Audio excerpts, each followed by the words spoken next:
கர்த்தருடைய நாமம் பரிசுத்தப்படுவதாக. இந்த காலை வேளையிலே ஒரு சிறிய தியானத்தை பார்ப்போம்.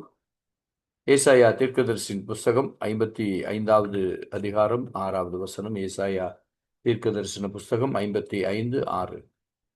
கர்த்தரை கண்டடையத்தக்கதாக சமயத்தில் அவரை தேடுங்கள், அவர் சமீபமாயிருக்கையில் அவரை நோக்கி கூப்பிடுங்கள். 2 காரியங்களை குறித்து ஏசாயா தீர்க்கதரிசி இந்த இடத்திலே சொல்லுகிறதை பார்க்கிறோம். ஒன்று, கர்த்தரை கண்டடையத்தக்கதாக சமயத்தில் அவரை தேடுங்கள். இன்னொன்று, அவர் சமீபமாய் இருக்கையிலே அவரை நோக்கி கூப்பிடுங்கள். 2 காரியங்களை ஏசாயா தீர்க்கதரிசி இந்த இடத்துல வெளிப்படுத்துகிறதை பார்க்கிறோம். ஒன்று நாளாகமம் 16:11 சொல்லுகிறது, கர்த்தரையும் அவர் வல்லமையும் நாடுங்கள், அவர் சமூகத்தை நித்தமும் தேடுங்கள். இந்த தேடுவதை குறித்து வேதத்திலே அநேக இடங்களிலே சொல்லப்பட்டிருக்கிறது. தேடுவதினாலே, கர்த்தரை தேடுவதினாலே அநேக நன்மைகளை நாம் பெற்றுக்கொள்கிறோம். இதுக்கு உதாரணமாக அநேக வார்த்தைகள் உள்ளது.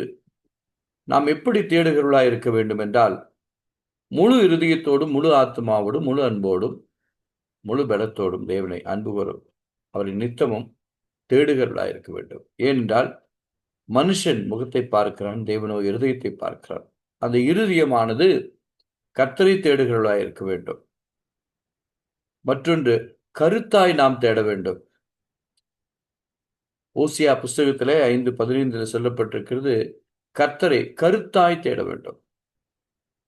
இப்பொழுது நாம் ஒவ்வொரு நாளும் இந்த அதிகாலை வேளையிலே நாம் தேடிக்கொண்டிருக்கிறோம். இது நீதிமொழிகளில் சொல்லப்பட்டிருக்கிறது, அதிகாலையிலே தேட வேண்டும்.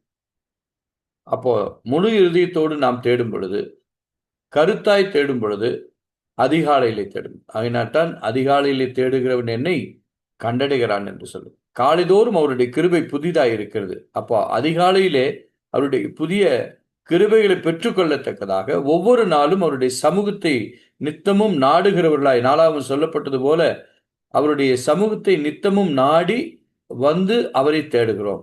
தேடுகிறதுனாலே அவருடைய புதிய கிருபைகளை நாம் பெற்றுக்கொள்கிறோம், புதிய நன்மைகளை பெற்றுக்கொள்கிறோம், புதிய வழிநடத்துதலை பெற்றுக்கொள்கிறோம், புதிய ஆசீர்வாதங்களை பெற்றுக்கொள்கிறோம், அன்றன்றைக்குரிய ஆலோசனைகளை நாம் பெற்றுக்கொள்கிறோம். இதுதான் ஆண்டவருடைய சமூகத்திலிருந்து நமக்கு கிடைக்கப்படுகிற நன்மை.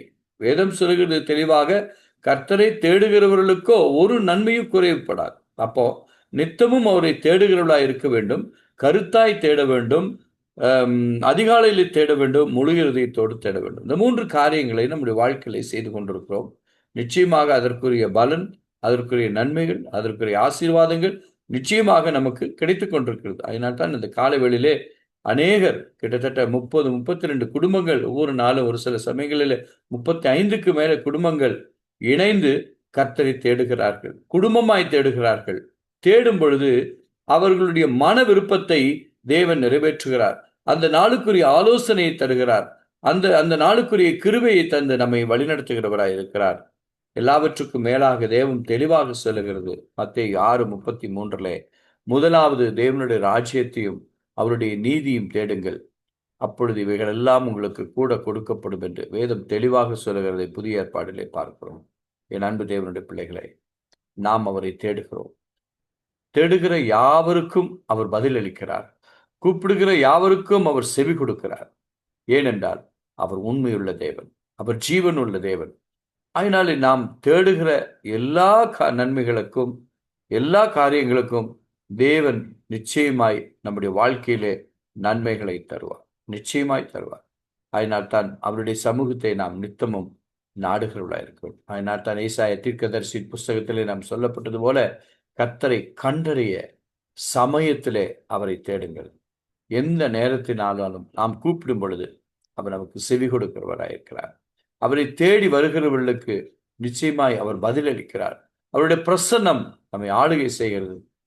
நம்ம வீடுகளிலே இருந்து ஒரு சில சமயங்களிலே ஒரு சில காரியங்களுக்காக நம்முடைய குடும்பமாக நாம் ஜெபிக்கும் பொழுது தேவன் அந்த இடத்துல பிரசன்னராயிருக்கிறார். வேதம் தெளிவாக சொல்லுகிறது, எங்கே என் நாமத்தினாலே 2 பேர் அல்லது 3 பேர் கூடுகிறீர்களோ அவர்கள் மத்தியிலே நடுவிலே நான் இருக்கிறேன் என்கிறார். அப்போ அவர் நடுவிலே இருக்கிறார். அந்த பிரசன்னத்தை நாம் உணர்கிறோம், அவரை நாம் தேடுகிறோம். அவருடைய நிச்சயமாய் நம்முடைய தேடுகிற காரியங்கள் என்னவா இருந்தாலும் அந்த தேடுகிற அந்த விண்ணப்பங்களுக்கு தேவன் செவி கொடுக்கிறவராய் இருக்கிறார். செவி கொடுத்தது மட்டுமல்ல, அதனுடைய நன்மைகளை நமக்கு வழங்காதிரார் என்று வேதம் சொல்லுகிறது.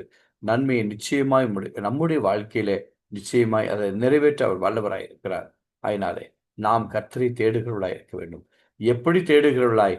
நித்தமும் அவரை தேடுகிறவர்களாய், முழு இருதயத்தோடு தேடுகிறவர்களாய், கருத்தாய் தேடுகிறவர்களாய், அதிகாலையிலே தேடுகிறவர்களாய் காணப்பட வேண்டும். ஆகினால் தான் இந்த அதிகாலை ஜெபத்தை நாம் ஆரம்பித்த முதல் நாட்கள் முதல் நம்முடைய குடும்பத்திலே ஒரு நல்ல ஒரு செழிப்பு, நல்ல ஒரு ஆசீர்வாதம், நல்ல ஒரு நன்மைகள், தேவனுடைய ஆலோசனைகள், தேவனுடைய கிருபைகள் நித்தமும் நம்மை வழிநடத்துகிறது.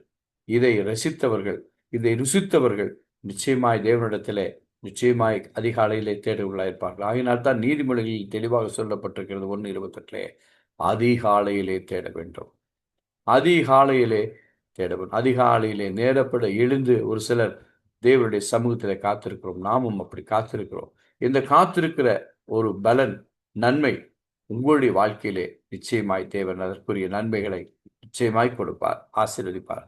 நாமும் முழு இருதயத்தோடு தேடுவோம், முழு ஆத்மாவோடு தேவனுடைய நாமத்தை அன்பு கூறுவோம், கருத்தாய் தேடுவோம், அதிகாலையிலே தேடுவோம்.